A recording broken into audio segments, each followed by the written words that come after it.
un bagno. Signora,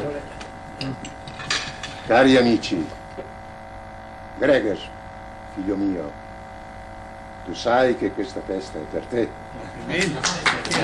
ma non soltanto per te. Prendiamo anche la signora che mi sta accanto. Sento ora i miei insegni. Il vecchio sta facendo il brindisi alla signora Servi. Sarà vero che c'è qualcosa tra loro? Sarà. Non l'avevo mai saputo che avesse un figlio il signor Berger. Certo che ce l'ha, ma se ne sta sempre su in stabilimento. Sente Peterson, non ci sarebbe un vecchietto? Pigliamolo adesso. Gesù. Lei cosa vuole?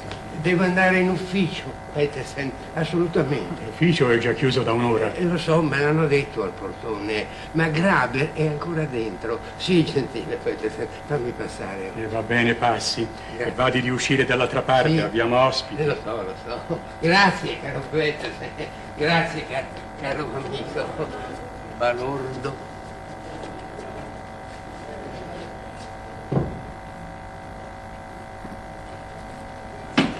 Cos'è, un impiegato? No, un copista a domicilio.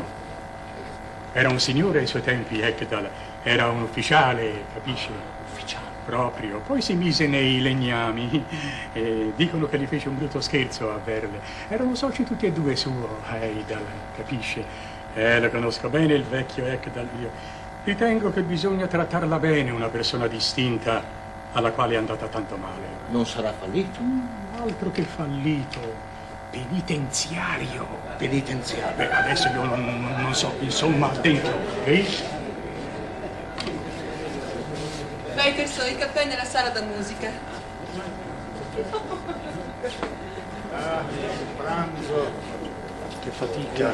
È incredibile cosa non si può ingurgitare in 3 ore. Sì, ma dopo, mia cara eccellenza. I caffè e i liquori li servono nella sala da musica. Prego, signori, prego.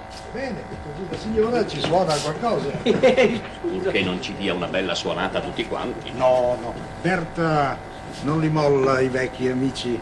Speriamo che nessuno se ne sia accorto, Gregor. Di che? Eravamo 13 a tavolo. Ah sì, 13. Già, di solito siamo 12. Prego, signori, prego, avanti. Eccellenza.